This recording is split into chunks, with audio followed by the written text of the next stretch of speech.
ఇది దివ్యమైన విల్లు మరియు బాణము.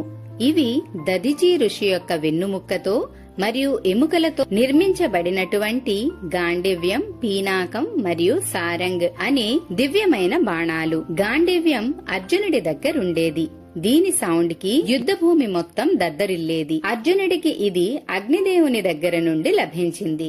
అగ్నిదేవునికి వరుణదేవుని దగ్గర నుండి లభించింది. పీనాకం ఇది శివుడి దగ్గరుండేది. బ్రహ్మదేవుడి నుండి వరం పొందినటువంటి త్రిపురాసురుడనే రాక్షసుణ్ణి శివుడు సంహరించి ఈ విల్లు మరియు ఒకే బాణంతో త్రిపురాసురుడి 3 నగరాలను ఒకేసారిగా ధ్వంసం చేసిన తరువాత శివుడు దీన్ని ఇంద్రుడికి ఇచ్చేశారు. తరువాత కాలంలో ఈ విల్లుని దేవతలు జనకరాజు పూర్వీకులకు ఇచ్చారు. దీన్నే శ్రీరాముడు సీతా స్వయంవరంలో విరిచి సీతను వివాహం చేసుకున్నారు. ఇప్పుడు సారంగం గురించి తెలుసుకుందాం. ఇది శ్రీకృష్ణుడి దగ్గర ఉండేది. శ్రీకృష్ణుడు ఈ విల్లునే ప్రయోగించి లక్ష్మణ స్వయంవరంలో గెలిచి 7వ భార్యగా లక్ష్మణను వివాహం చేసుకున్నారు అని అంటారు.